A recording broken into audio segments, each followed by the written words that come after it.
Bismillahirrahmanirrahim. Alhamdulillah wassalatu wassalamu ala Rasulillah wa ala alihi wa sahbihi wa mawala. Alhamdulillah wa sekalian di pagi hari ini insyaallah kita melanjutkan kajian rutin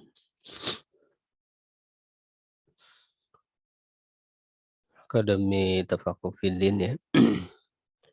Itu melanjutkan kajian ilmu suluk dari kitab Manhajul Qasid.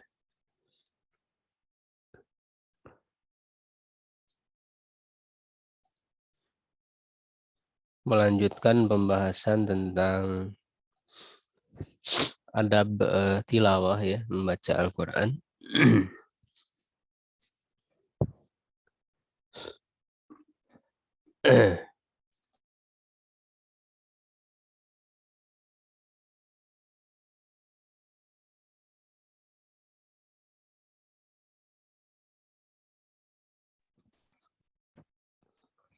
Wa amad yang terakhir hadromatan ya sebelum itu. Wa man wajada khalsatan fi waqtin, dan barang siapa yang mendapatkan kelonggaran di dalam waktu ya, keluangan di dalam waktu, falyagtanim kasratal qiraati, maka hendaklah dia memanfaatkan dengan banyak membaca, liyafuza bi kasratis thawabi, agar dia beruntung dengan banyaknya pahala. Faqad kana Utsman radhiyallahu anhu yaqra'ul Qur'ana fi raq'atin yutiru biha. Ya, maka sungguh Utsman radhiyallahu anhu ya pernah membaca Al-Qur'an dalam satu rakaat yang dia witir dengannya. Ya, kalau kita mungkin nggak kebayang ya bisa menghatamkan satu Al-Qur'an 30 juz dalam satu rakaat. Ya, tapi itu benar adanya ya dilakukan di sini misalnya oleh Utsman bin Affan radhiyallahu anhu. Dalam satu malam dari ba'da Isya itu sampai menjelang subuh ya. Dan ini sebagaimana yang saya sebutkan di pertemuan sebelumnya ya merupakan karomah ya. Jadi karomah yang paling terbesar adalah keajaiban-keajaiban orang di dalam melakukan amal soleh, dalam melakukan ibadah, itu yang lebih penting. Yang disebut karomah itu. Ya, sekarang banyak orang yang salah memahami tentang karomah-karomah ya. Dan kita tidak perlu merasa apa namanya, oh ini tidak mungkin. Ya, justru mungkin bagi Allah tidak ada yang mungkin, tidak mungkin. Kalau Allah sudah memberi pertolongan dalam melakukan ibadah yang luar biasa, pasti akan terjadi ya. Dan karomah itu kan hanya diberikan kepada orang-orang yang soleh ya.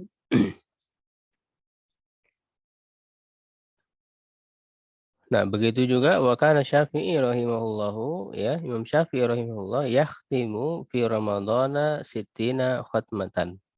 Menghatamkan Al-Qur'an di bulan Ramadan sebanyak 60 kali khatam. Ya, 60 kali khatam membaca Al-Qur'an. Wa man dawamu, ya adapun dawam ya, terus-menerus rutinitas ya, falyakun ala qadril imkan, maka hendaklah ya sesuai dengan kemampuan, kama asyarna ilaihi, sebagaimana yang telah kami syaratkan. Wastahabba ba'duhum, sebagian mereka menganjurkan, idza khatama bin nahari an yahtima fi raka'atail fajri. Apabila khatam di waktu siang ya hendaklah dia menghatamkan ya dalam 2 rakaat fajar. 2 rakaat sebelum fajar ya. Di dalam sholat gitu ya. Au ba'dahuma, atau setelah keduanya.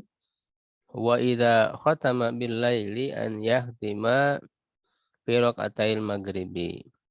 Apabila menghatamkan di waktu malam ya, hendaklah dia menghatamkan di 2 rakaat maghrib atau ba'dahuma atau setelah keduanya, liyastakbila bil khutmati, ya agar penghotamannya itu ya bertemu dengan awalal laili, awal malam ya, karena maghrib itu kan awal malam, wa awalan nahari dan awal siang. Ya, jadi waktu subuh ya, qabla subuh ya itu kan adalah awal siang ya. Begitu itu anjuran dari para ulama saja ya. Qala Ibnu Mas'ud radhiyallahu anhu, "Man khatamal Qur'ana falahu da'watun mustajabah." Siapa yang menghatamkan Al-Quran, maka dia memiliki doa yang diijabah. Ya, doa yang terkabul ya. Setelah kita menghatamkan Quran, ya kita bisa berdoa ya. Ada doa yang khusus misalnya disebut dengan khatmul Quran, dan juga kita bisa membaca doa-doa yang lain. Gitu ya.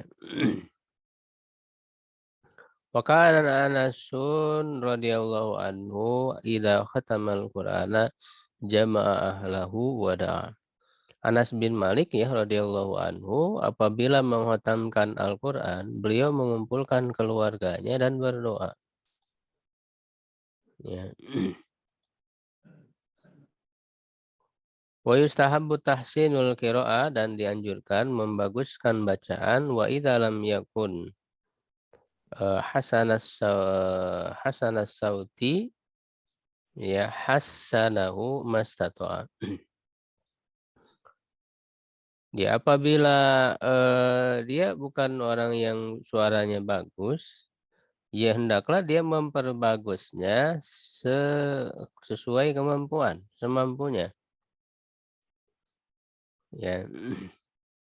Fa ammal qiraah bil alhan, adapun membaca ya dengan alhan ya, dengan lagu-lagu ya yang tidak apa namanya cocok ya dengan Al-Qur'an. Ya, faqad kariha salafu ya, salafus salaf, para ulama salaf telah memakruhkannya atau tidak menyukainya ya. Ya, bisa saja tidak menyukai itu bermakna haram juga ya. Begitu. Jadi kita membaca Al-Quran itu ya dengan lahjah Arab ya, karena Al-Quran dengan bahasa Arab ya, ada nada-nada yang sesuai ya dengan bacaan Al-Quran, yang menunjukkan kepada kehusyuan, kehidmatan ya di dalam membaca Al-Quran. Jangan sampai kita menggunakan lagu-lagu yang justru tidak ada hikmat di situ. Nanti kesannya malah mempermainkan, gitu ya. Kesannya malah jadi ya tidak ada kehusyuan, tidak ada. Kan membaca Al-Quran itu kan sambil dihayati, sambil kita meresapi, bahkan sampai menangis gitu ya, membaca Al-Quran itu karena eh, mengingatkan kita ya kepada Allah, mengingat kita kepada akhirat gitu ya, bacaan apa ya, isi dari ayat-ayat Al-Quran itu. Maka tidak layak kalau kemudian dibaca dengan lagu-lagu yang eh, apa itu nuansanya ya seperti mempermainkan gitu ya. Tidak boleh. Bisa ada kehidmatan, ada kehusyuan dalam membaca Al-Quran. Wa yustahabbul asraru bil qiraati ya, dan dianjurkan membaca secara sir ya, tidak keras, pelan-pelan ya, dengan membaca lima fil hadis sahih, sebagaimana atau berdasarkan apa yang terdapat di dalam hadis yang sahih, alladzi akhrajahu Abu Dawud, yang diriwayatkan oleh Abu Dawud wa Tirmidzi an Uqbah bin Amir, dari Uqbah bin Amir, al-jahiru bil Qur'ani kal jahiri bis sadaqati. Orang yang mengeraskan membaca Al-Quran seperti orang yang terang-terangan melakukan sodako. Wal musiru bil Qur'ani kal musiri bis shadaqah. Yang membaca secara pelan Al-Quran seperti yang sembunyi-sembunyi dalam bersedekah. Ya. Illa annahu yanbaghi an yasma'a an yusmi'a nafsahu. Ya, hanya saja dia selayaknya untuk memperdengarkan kepada dirinya sendiri. Minimal dirinya bisa mendengar. Ya, jadi boleh saja asal kita menjaga keikhlasan ya. Ketika membaca Al-Quran secara keras ya berusaha ya lebih lebih ekstra lagi kita berusahanya untuk menjaga keikhlasan, tidak riya, tidak ingin didengar gitu ya, misalnya bacaan kita ingin didengar oleh orang lain, nah itu kan berbahaya. Itu jadi riya ya, menjadi tidak, berpahala ya amal yang kita lakukan. Sama seperti halnya bersedekah terang-terangan. Itu kan sangat rawan, riya ya, pamer dengan sedekah. Ya, nah riya pamer itu bisa menggugurkan pahala pahala kita ya. Gitu. Kalau kita mampu menjaga ya dari riya ya bisa tetap menjaga keikhlasan ya itu silahkan. Ya bahkan eh, bisa jadi ya seperti halnya sodako mendorong orang lain agar juga mau bersodako gitu ya menjadi contoh menjadi teladan sehingga menarik orang juga melakukannya ya maka itu juga berpahala. Seperti halnya kita membaca Al-Quran dengan keras ya, apa namanya, mendorong orang juga menjadi terbawa suasananya gitu ya, ingin ikut membaca dan sebagainya ya. Jadi bisa bernilai dakwah ya silahkan. Cuman kita harus bisa menjaga keikhlasan. Karena kan di hari kiamat itu yang pertama kali dimasukkan ke dalam neraka ya itu kan 3 orang itu, yang satu yang membaca Quran, yang kedua bersedekah, yang ketiga berjihad ya. Orang yang berjihad di medan perang. Ketika ditanya, "Untuk siapa kalian untuk melakukan itu?" Mereka mengatakan, "Untukmu ya Allah." Kata Allah, "Dusta kamu, kadzabta." Kamu membaca Quran ingin dianggap sebagai qari, orang yang bagus bacaannya, pandai membaca Al-Quran ya. Kamu sodako hanya ingin disebut dermawan dan kamu berjihad di medan perang karena ingin disebut sebagai pahlawan. Nah, itu bahaya lalu dilemparkan ke dalam neraka. Nauzubillah. Wala ba'sa bil jahri fi ba'dil awqati ya dan tidak mengapa untuk mengeraskan di sebagian waktu limaksudin sahih untuk maksud yang benar. Ima li tajwidil hibdi ya bisa saja untuk membaguskan hafalan au li yusarrifa an nafsihi al kasala wan nauma atau untuk memalingkan dari dirinya ya kemalasan dan tidur. Jadi kalau baca pelan-pelan jadi kurang semangat ya, begitu membuat ngantuk, maka dengan cara dikeraskan ya mudah-mudahan bisa menghilangkan rasa malas ya, jadi tumbuh semangat, kemudian juga menjadi tidak ngantuk. Auliu kidhal wisnana ya atau juga untuk membangunkan orang-orang yang mengantuk. Wisnan dari kata sina ya, la ta'khudhuhu sinatu wa la naum. Ya, orang-orang yang tidur kecil ya, mengantuk supaya bangun dengan bacaan Al-Qur'an. Fa amma hukmul qira'ati fi sholati wa miqdaru ma yuqra'u fi sholatil fardi ya. Ya, adapun hukum membaca di dalam sholat dan ukuran yang dibaca di dalam sholat fardu wa maudi'u al-jahri wal israri ya tempat menjaharkan dan mensirkan bacaan fadzalika ma'rufun masyhurun fi kutubil fiqhi. Nah itu sudah dikenal, sudah masyhur ya di dalam kitab-kitab fikih yang membahas hukum-hukumnya ya. Itu jadi itu pembahasannya wilayah ilmu fikih Jadi tidak perlu dibahas panjang lebar di dalam ilmu suluk, karena ilmu suluk yang lebih kepada amalan-amalan hati ya, tidak amalan zahir. Kalau amalan zahir itu wilayahnya ilmu fikih. Maka ilmu suluk dan ilmu fikih ini ya saling melengkapi ya. Tidak bisa dipisahkan. Wa man kana indahu mushafun yanbaghi lahu an yaqra'a fihi kulla yaumin. Nah, siapa yang memiliki mushaf Al-Qur'an ya, setiap kita pasti punya mushaf, bahkan lebih dari satu ya.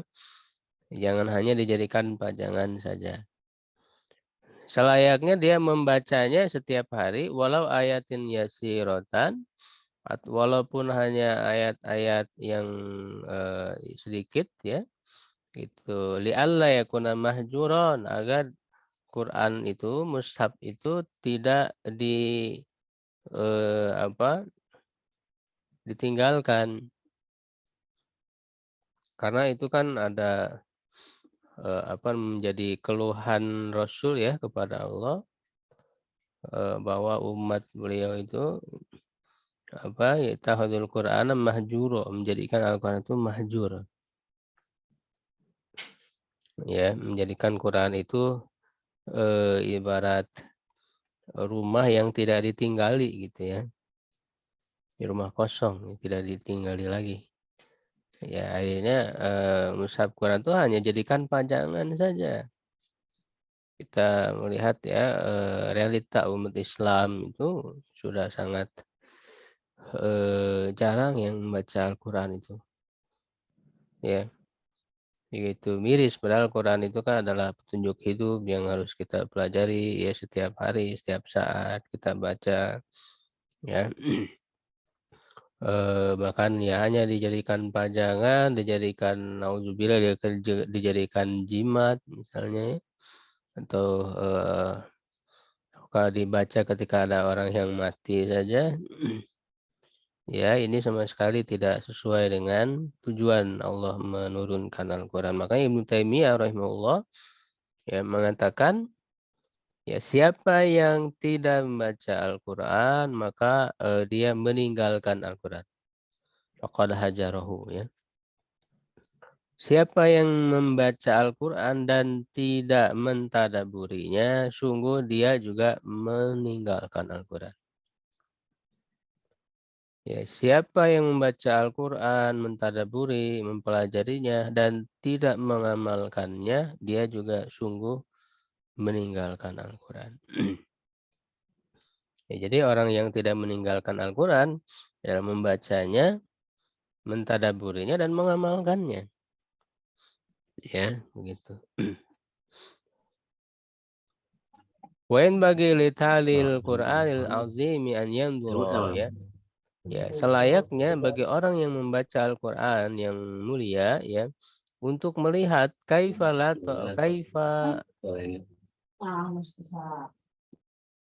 apa yang ada suara-suara dimatikan ya, supaya tidak mengganggu. Kaifa latafallahu ta'ala bi khalqihi. Bagaimana kelembutan Allah Subhanahu wa taala ya. Lembutnya Allah Subhanahu wa taala kepada makhluknya fi isali ma'anil kalami ila fahmihim. Dalam menyampaikan makna-makna firman-Nya kepada pemahaman mereka. Ya, jadi ketika Allah memberikan pemahaman ya, atau kita mendapat pemahaman terhadap Al-Quran, itu merupakan karunia Allah yang besar. Ya, kita harus bersyukur kepadanya. Wa an ya'lama anna ma yaqra'uhu laisa min kalamil bashar. Hendaklah dia mengetahui bahwa yang dia baca itu bukan perkataan manusia. Wa an yastahdhiru 'azamatal mutakallimi subhana, dan hendaklah dia menghadirkan ya kebesaran yang berbicara. Jadi ketika kita membaca Al-Quran, jangan seperti baca koran ya. Ya, tapi kita menghayati bahwa yang berbicara ini adalah Allah Subhanahu wa taala. Gitu, harus penuh penghayatan, pengagungan begitu ya. Wa yatadabbaru kalamahu, dan mentadaburi firman-Nya, fa inna tadabbura huwal maqsudu. Ya, karena sesungguhnya tadabbur itu adalah maksud, tujuan ya.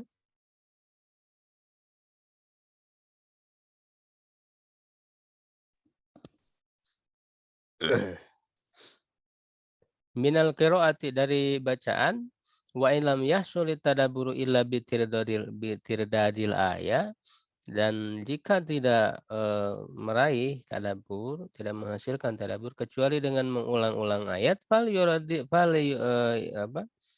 yurididha atau fal yuradidha ya. Maka hendaklah dia mengulang-ulanginya. Nah, ini banyak yang dilakukan oleh bahkan oleh Rasul sendiri ya, oleh sahabat dalam rangka betul-betul menghayati ya ketika kita ketemu dengan ayat yang lebih berkesan dengan kita, dengan hati kita, dengan realitas kehidupan kita, dengan masalah yang kita hadapi misalnya, kita bisa mengulang-ulangi itu. Seperti yang dilakukan oleh Rasulullah SAW sendiri.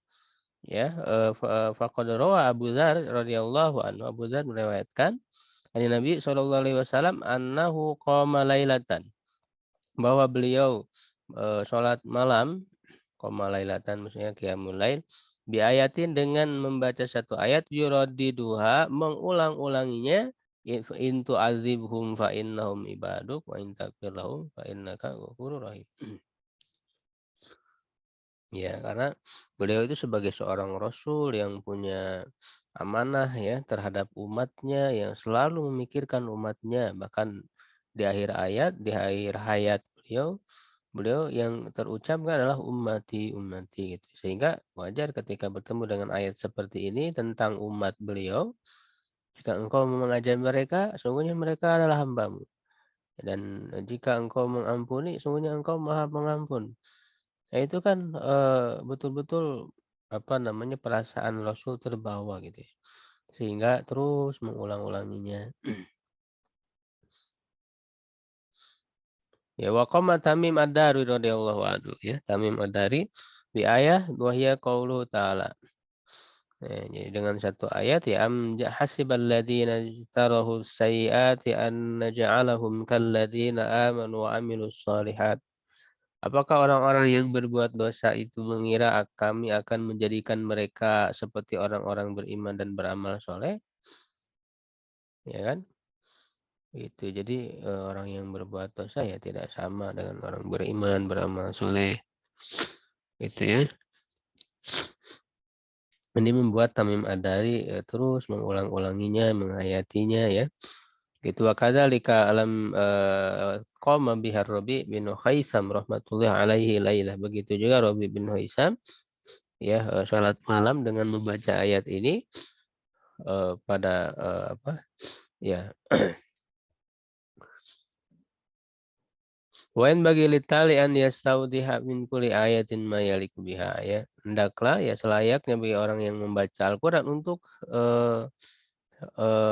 menghadirkan kejelasan pemahaman ya dari setiap ayat yang layak, jadi membayangkan ya, wa yatafahamu dzalika dan memahami hal itu.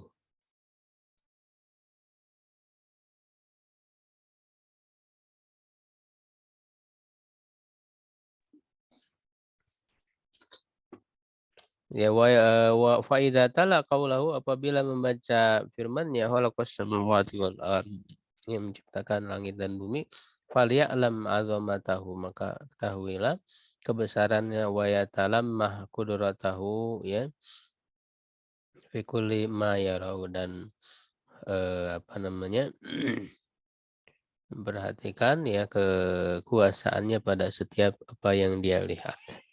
Jadi maksudnya merenungkan ya, mentadaburi ketika baca isi kandungan ya, makanya kita harus paham itu. Tadabbur itu kan harus paham isi kandungan, juga tahu tafsirnya. Semakin kita terus mempelajari tafsir, itu akan membantu kita menghadirkan makna-makna ya, membayangkan setiap ayat yang kita baca.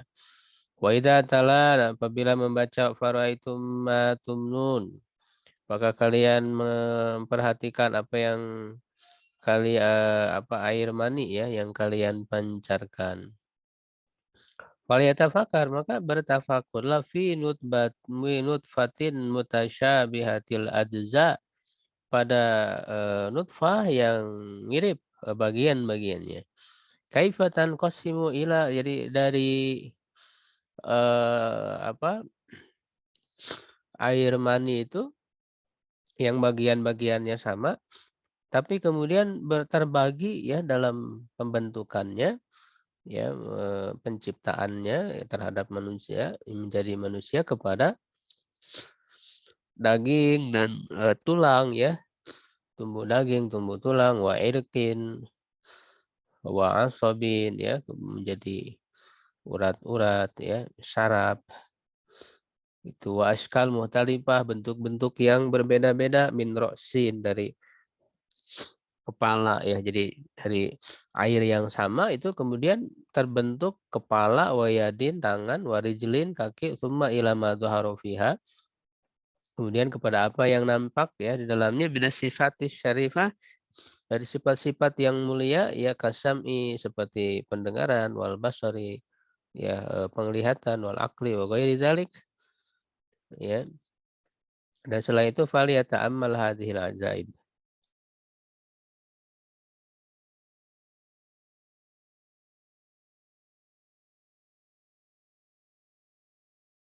Ya, maka hendaklah dia memperhatikan keajaiban-keajaiban seperti ini, memberi contoh ya kepada kita bagaimana menghadirkan gitu ya, menghayati ya kandungan-kandungan makna yang mendalam dari setiap ayat yang kita baca ya, karena itulah tadabbur ya, sehingga kita sampai kepada kesadaran ya, penghayatan akan hakikat kehidupan, selalu mengingat Allah Subhanahu wa taala, selalu mengingat kehidupan kita yang sesungguhnya itu adalah di akhirat.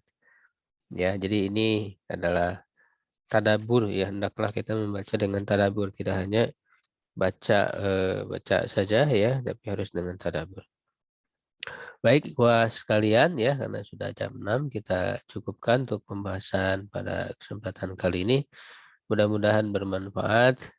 Qulu qauli hadza wa astaghfirullah li wa lakum. Assalamualaikum warahmatullahi wabarakatuh. Waalaikumsalam warahmatullahi wabarakatuh. Waalaikumsalam warahmatullahi wabarakatuh.